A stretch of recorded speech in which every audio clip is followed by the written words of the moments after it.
So Joe Biden has unexpectedly done a 180 from his position as of the last couple years, which is to say, let's hide from everybody as much as possible. Let's in fact actually challenge Donald Trump to the earliest presidential debate in national history. Now, there is a huge catch here because of course there always is. Let's break down how that is though. Donald Trump lost two debates to me in 2020. And since then, he hadn't shown up for debate. Now he's acting like he wants to debate me again. Well, make my day, pal. I'll even do it twice. So let's pick the dates, Donald. I hear you're free on Wednesdays. Okay, so first of all, let's get some analysis in here. First of all, that was a 14-second long clip, okay? So let's say you're doing a 14-second bit. Do you need any editing on such a short thing? Okay, again, we're asking for like 4 lines out of you, president. Again, president of the free world. You have control over God knows how many hundreds, even a couple thousand nuclear warheads. And yet the guy cannot do a 14-second segment without, you not, 4 different cuts, okay? So imagine that. It's like, hey guys, cut. So we're going to talk about cut. It's like, dude, really? And beyond that, let's just review this, the play-by-play, because this is too delicious. Donald Trump lost 2 debates to me in 2020. Okay, look, Donald Trump did not lose 2 debates to him, okay? Debatably, he lost the first one because there was a lack of decorum. And it's kind of like when a dad fights with like the daughter's boyfriend. Like the dad's probably right, but it's a bad look. And so it's the same way. You know, Donald Trump was just over talking, stampeding over Biden. People felt bad for him. But that was not really even a win. It was like a Pyrrhic victory. And number 2, that second debate, again, Trump trounced Biden. Objectively, everybody would conclude that. It's just obvious. Since then, he hadn't shown up for debate. So now he's mocking Trump for not participating in the primary debates when last time I checked, Joe Biden did not participate in the 2024 Democratic primary either. He didn't say, hey, does anybody want to debate me? Anybody? Or, for example, if you were a really good politician, he'd say, hey, Jill Stein, I know you're taking some support from me. How about I talk to you and let me defeat you? And then I could get that 2 or 3% of your vote up to me. And then if you were really, again, he is desperate. So, hey, RFK, I'm a smart guy. I'll beat you right now. Those liberals, those disaffected folks, come to me. The guy sounds like an etch and sketch, not Joe, but RFK. And so if that's the case, then do that. But he won't because he sucks. And think about it. Donald Trump, on the contrary, is actually making overtures to the Libertarian Party, speaking at their convention this summer. Whereas, again, Joe is not doing anything of the sort for the far left. And what's also interesting, by the way, is that Donald Trump, yeah, he did not participate in the primary. We have to consider that. Why would he? Okay, why?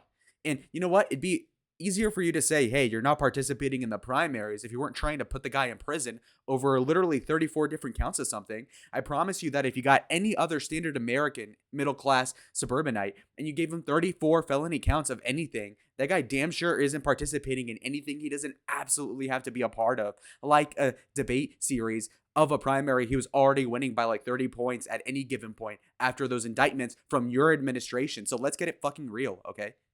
Now he's acting like he wants to debate me again. Well, make my day, pal. I'll even do it. Okay, so this is that old folk, like, okay, remember when he said malarkey? It's a bunch of malarkey, corn pop. This is the same thing, bro. Day, pal. I'll even make my day, pal. Bro, you've lived what? How many days? I can't even do the head math, okay? You know, it's easy for me to do like 365 times 20, but it's like 365 times 80. What the hell is that? I don't even know. Like 24,000 days? Do it twice. So let's pick the dates, Donald. I hear you're free on Wednesdays. Donald Trump lost 2. Bruh. The dates, Donald. I hear you're free on Wednesdays. See how old he is? I heard you're free on Wednesdays. Also, what's up with his eyes, by the way? I'm not going to zoom it in because I don't want to creep y'all out, but the guy looks like a vanilla caramel ice cream cone that is melted, okay? Made out of wax and plastic. And it's disturbing. The guy's hairline low-key is receding even though he got a transplant, so that's brutal. Whatever Turkish doctor did that needs to get fired. But beyond that, again, look at him. Look at his eyes. What is he on? Is he on Adderall? What is it? And you know what? Honestly, I want his prescription because he's got to be on like 100 milligrams. This guy's like got the secret classified like XR perk. Dude, that's crazy. Oh my God. All right, so I'm going to do what most TV anchors today will not tell you. Okay, I just watched the CNN segments, and God forbid I actually did watch the Joe Scarborough MSNBC coverage on this Biden-Harris proposition. But let's read into their letter to the commission as of today, okay? You read this, and you'll have a Mexican read it, and trust me, it'll be enunciated correctly, all right? So, dear Commission on Presidential Debates, President Joe Biden believes the interests of the American people are best served by presidential debates that offer timely and relevant information to help inform voters before they make their choices, and that allow head-to-head comparison of the two candidates with a chance of winning election to the end. Okay, but look at this. Here is the problem. And intends to debate him twice. Twice, folks, twice. Okay, let me tell you one thing, right? So, for instance, Donald Trump and Joe Biden only debated twice in 2020. Why? Because of COVID. Okay, now think about it this way. Trump did mid in the first debate in 2020 and then did well in the second one. So he was on track to actually kill Biden metaphorically on the third one, and it would have helped him electorally. Could it have flipped the election result? I don't know, but definitely would have made it closer. That being said, guys, so for it to only be two debates is questioning the reality of how democratic this could possibly be, because we had every election down to the wire go by three debates, whether that be the 2016 election that was pretty close, that was three debates. You got a bigger sample size again in 2004, that was close. In 2000, which was super close, again, three debates. Imagine if it were only two. Those results would have probably have been different. And so think about the momentous impact that this suggestion has, this paper that people won't tell you about. The liberal media will say, oh my God, guys, grandpa actually is coming out of the house. But they're not telling you that it's for less than what was promised, okay? The implication with debates is to say we're going to have at least three. So he's promising two, which is ridiculous. So you see this. So, of course, Joe couldn't get away with just not doing the debates. That would have been a huge L to begin with. And so then what happened is that he's like, oh, okay, I have to do something. And so to do it, he's like, okay, well, I'm going to get ahead of it. But he's copying a plea, actually. Okay, so when you look at it one way, it's to say that Joe is positing two debates instead of three, because if he just goes ahead and says it first, Trump's going to be desperate because he wants the attention and then rip that opportunity. And then now Joe only has to make an ass out of himself 2 out of 3 times. And so that's a great thing for him. And to keep in mind that we're doing a June 27th date, which is before early voting. So in a way that might help Trump, because a lot of people in 2020 saw Trump win the second debate after millions already voted by mail. And that definitely hurt Trump. That being said, of course, that might be somewhat rectified by this election. But even more so than that, Biden might say, well, a lot of my voters that vote by mail, which is mostly 60-40 Democrat, these people ought to see me speak and not be demented. Now, that's a big ask, but maybe the Adderall they give him is going to work this time. And also keep in mind, and a lot of people aren't autistic enough to pick up on this, but it's better for Biden to debate in June than October, because it gives them an extra 3 months of not aging more. So imagine Biden 100 days plus aging. So think about it about that, right? Because if you took Joe in inauguration day versus him now, honestly, he was a lot better off back then. And so imagine another 3 months of aging, and you can see why it gets worse. And so the earlier he does the debates, is a good thing for him. And even beyond that, folks, he is looking for a narrative shifter. So in the 2012 election, we had Obama reset the narrative, even though we had the crappy economy via the Osama assassination. And Biden's looking to do this with the debate. And because the courts haven't been doing their job prosecuting Trump unfairly. But anyway, let's see this. Here's another factor, okay? So this says the purpose of the letter is the purpose of this letter is to provide notice that he will not be on the commission of the presidential debates and plans to participate in debates hosted by the news. Okay, here's the problem. Okay, so NPR, or like these type of government things are liberal slanted, but they at least pretend to be moderate. And by that I mean that, of course, they'll have people that are like nominally Republican, Democrat, whereas Joe's just in like, fuck it, we're just going on ABC, we're just going on MSNBC. You know what? We're just going with my friends. And that's, again, more slanted. Imagine if Trump said, we're going to bypass the federal government provision. We're just going to debate with Sean Hannity as moderator. And that's extremely slanted. And I'll be the first to say it. Of course, I'm conservative. But when you look at it, for instance, Gavin Newsom, my Democratic favorite politician, that guy got completely railroaded and felted by Sean Hannity on the behest of Ron DeSantis, because he was a Republican slanted moderator. And I could see this happening again. We all remember Chris Wallace how much he was partial to Biden 4 years ago. We saw Candy against Romney in 2012. We see oftentimes how these liberal moderators are freaking terrible, okay? Now, here is the huge highlighted portion that you all need to read, folks. All right. Second, the commission's model of building huge spectacles with large audiences at great expense simply ain't necessary for conclusive, good debates. The debate should be conducted for the benefit of the American voter watching on television and at home, not as entertainment for an in-person audience with the raucous or disruptive partisans and donors who consume valuable debate time with noisy spectacles of approval or jeering, as this was the case as the original televised debates in 1960, a television studio with just candidates and moderators in a better, more efficient way to proceed. Focus solely on the interests of the voters. Okay, you guys see how negative this is, by the way, because what they're saying is that they don't want an audience for these debates. So not only do they want 3 debates, they want to replace the 3 debates with only 2, so they're screwing you out of 1. And by the way, keep in mind that as there's more debates, there's more opportunity for Joe to mentally slip up, age, for Trump to get his shit together, so to speak, and kind of like moderate and kind of fine tune the angle of attack like he did last time.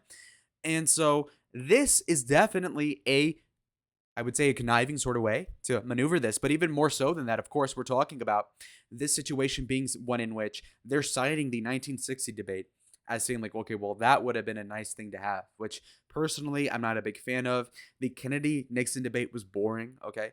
A crowd would have made it better. And to caveat it and to really just poison the well, they say building a huge spectacle with large audiences at a great expense. Okay, so now they're being austerity cucks, okay? Now they're saying, oh my God, oh, we're saving a lot of money by not hosting people at the freaking crib. Like, come on, man.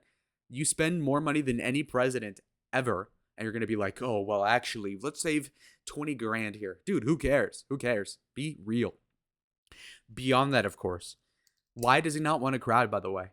If I were a good debater, I want a crowd. And I don't even have to control who's in the crowd. I'll just win them over if it's like at all even. Okay. So that's obvious. And clearly, if Trump had an audience, that would help. And that's why Biden is trying to control for this, because not only will Biden probably get booed and not applauded when he wants it to, but also consider that Joe is probably going to like get distracted by the crowd, like look and be like, and then Chris is like, Mr. Biden, Mr. President, he's going to be like, so I don't know. That's probably why. Now, third caveat right here. The commission includes rules for candidates that were called upon to follow, and yet it was unable or unwilling to enforce the rules in the 2020 debates. The results were far from inconsistent with the orderly and informative process that voters deserved in 2020. So, again, even though the rules were slanted in favor of the Democrats, they still said that the commission, which is nonpartisan, did not fulfill its commitments of following the rules. So you can just see how much of a ripoff this whole thing is. Okay, now let's look at the Twitter. So first of all, you look at this and you notice that Joe Biden accepts the invitation for June 27th with CNN, and then he's also taking an invitation by ABC on September 10th. Keep that in mind. Look at how rigged the system is, okay? You know, it would be common decency to say like, hey, we're hosting the first one at CNN. Let's host the second one at Fox. No, it's freaking ABC. Imagine if I said, okay, my mic got screwed up. My bad. Okay, so anyway, imagine if I invited one friend over and said, I'll be impartial, so let's bring my other best friend. I mean, it's just ridiculous. But I mean, you can just see how rigged this thing is. Also, look at this, by the way. Wait, hold on. Let me free myself a little bit. Okay, you see this? We hear Donald's free on Wednesdays. Really? Is this a joke? Is this what the merch is? Imagine wearing this. If you're wearing this, you have bitch tits 100% as a man, because what the hell is this? What the hell is that? Are you kidding me? Okay. Like, honestly, having graphics on t-shirts for the most part is like really tacky, but I mean, this free on Wednesdays. And what the hell is this little cough drop? Okay. All right, so for some extra flair to the video, I'm going to add this segment too towards the end. It's going to be the liberal scumbag spin to all this. Now, I'm a big fan of Alan Dershowitz as a respect to the lawyer aspect, because, of course, he's really good at playing devil's advocate, playing defense for a guy he knows is guilty and stuff like this. And so we want Joe Scarborough to show exactly how he could hide a dead body under his desk, theoretically. So let's But Donald Trump doesn't want that. He doesn't want a substantive debate. I remember back in 2016, I read Donald Trump's editorial board interview with the Washington Post editorial board, and he went on talking about his hands for, and I'm serious, about half the time. And I read it to Mika. I go, this guy, he's out of his mind. He's crazy. Mika goes crazy like a fox. As long as he's talking about his hands, he doesn't have to talk about policy, and he is so ignorant on policy that that's a loser for him. You talk to the people who served with him, who Donald Trump appointed, who Donald Trump said were the best and the brightest and the most gifted and the most this and that, they will tell you now the guy was completely ignorant on policy. It was frightening. It was scary. It was... Okay, so notice the angle they're going to take here. It's going to say that Joe Biden will beat Trump in the debates on the virtue of policy. Donald Trump doesn't know about policy, but 82-year-old Joseph R. Biden will know more about policy. Again, utterly asinine copium. And mind you, again, 10 years ago, yeah, probably. In 2012, would it have been a policy advantage for Biden? Yeah, because that guy was actually kind of sharp back then. Now it's this year. Post-2017, Joe is slower than Trump, objectively. And that applies to both Joes. In this case, Scarborough is just not a good commentator. Depressing. If you have a real debate, if you don't have a pep rally, but you have a real debate with real questions, when Donald Trump confuses Joe Biden for Barack Obama, Bro, really? Come on. Donald Trump confuses... Also, what an asinine thing, because he's implying that Donald Trump has dementia or something along those lines having to do with age, but is going to play janitor and sweep it up for Uncle Joe Biden. Why? But why though?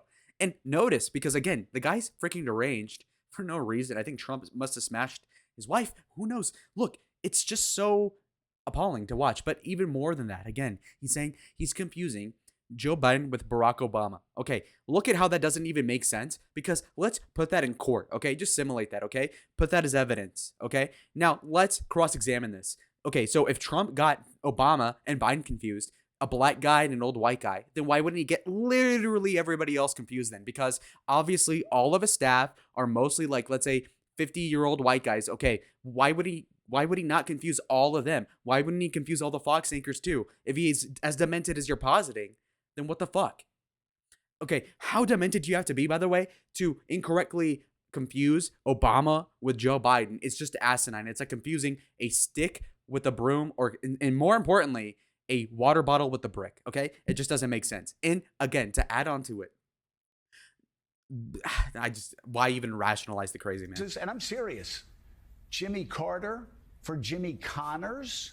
When Donald Trump suggests that Joe Biden could lead us into World War II, I'm dead. The fuck? When did he ever say that? And again, the nitpicking. So think about it. Over the course of years, they've got maybe like 5 times that Trump slipped up, and then they got Biden like 5 times per speech, and they're like, oh, well. I mean, again, just sorry. Serious here. If there are people cheering and yelling and this and that, that gets kind of papered over.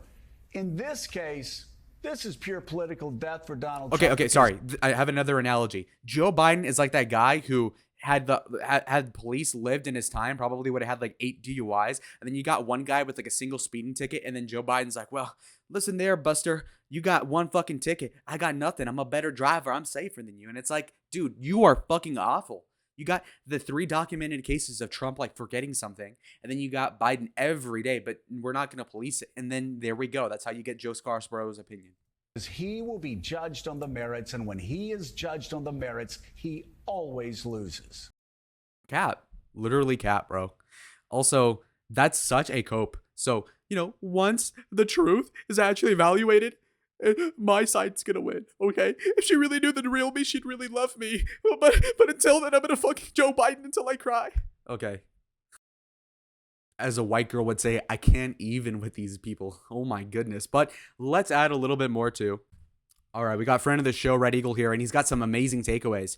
Whoa, that's early. Probably a good thing to have the debates before any people vote, though. Still, having this debate this early would have less of an impact for November, and Biden knows that. Notice how Biden agreed to have 2 debates instead of the traditional 3. This is likely a sign of Biden losing in his own internals, hence why he's now aggressively wanting to debate and to debate soon.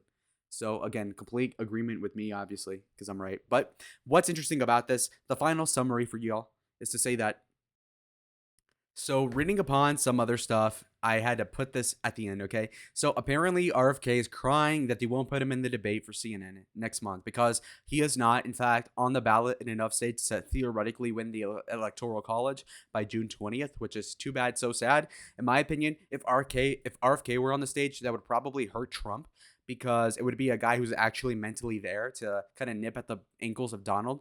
The good news is that he'd be talking like this and he'd say, Donald, you have really fucked things up. And nobody would take him serious, but it would still be an annoyance and it would take away from the time of Donald utterly just thrashing Joe. And over here, the calculus is very clear from the Biden camp. It's to say that we do have to debate. And if we don't play this smart, we're going to have to debate Donald 3 times right before the election when the most amount of people are about to vote. But what we can do is instead kind of finesse it and instead say, okay, Donald, we're actually probably not even going to do it. So we're going to be nice and we're going to actually pretend like we're not desperate here, which is just ultimate Riz. Okay, play aloof and just say, hey, Donald, okay, look, we're going to give you 2 debate opportunities, and we're going to have it with slanted liberal biased formats like fucking CNN and ABC. And then beyond that, we're going to also not have an audience so that Joe doesn't get booed. And then Donald has to be like, fine. And honestly, Trump took the deal. And to be completely clear, he doesn't really have leverage here because he definitely wants to debate Joe more than he just wants Joe to duck the debates, if you know what I mean. Like, basically, Donald Trump sees Joe not debating as him just kind of sitting out the round. And while, of course, that's an L because you're not scoring punches as Joe Biden, you're also not getting knocked out. But Trump thinks he's Tyson in his prime, and you got a feeble-ass Jake Paul, and he's going to knock the fucking brakes off of his face, off of his head even, because, of course, Joe is at a feeble mind state as compared to 2020. So, honestly, I can understand the reasoning for either side. I will say this, though. This outcome is definitely not as good as had we just had the 3 debates. My ideal situation and the most democratic solution is to say, okay, we'll have 4 or 5 debates. We're going to have the traditional 3 hosted by the nonpartisan government-funded institution, but we're also going to have 2 debates in June and July prior to the early voting deadline so that everybody who ends up voting actually sees the presidential candidates debate and with an audience. That's what ought to happen, okay? And you could have 1 debate with CNN and 1 debate with Fox or Newsmax or OAN or whoever, and that would actually be fair. But God forbid we actually get something fair here. So instead, we're going to have these 2 slanted ones, and we'll see how it happens. Honestly, I think Trump would still win the debate with no audience and with slanted moderation because he kind of did that already at the second debate last time. And keep in mind that he knows what to do going forward. And again, Joe is bad, okay? Add 4 years of regression into any NFL player, and they suck. And so Joe is going to really stink it up, and I don't see how he survives this debate. He just has to go through it, and so we'll see what happens. It's going to be like Hell Week. It'll last an hour and a half, and we're going to see how it goes. And I'll see y'all on the next one. Wait a minute. Before you're dismissed, like the video, subscribe if you haven't, and become one of my first fans. And, you know, when I really make it, hypothetically, you're going to be like, damn, I was there day 1. And I'll be like, hey, buddy. Anyway, see y'all on the next one. Adios.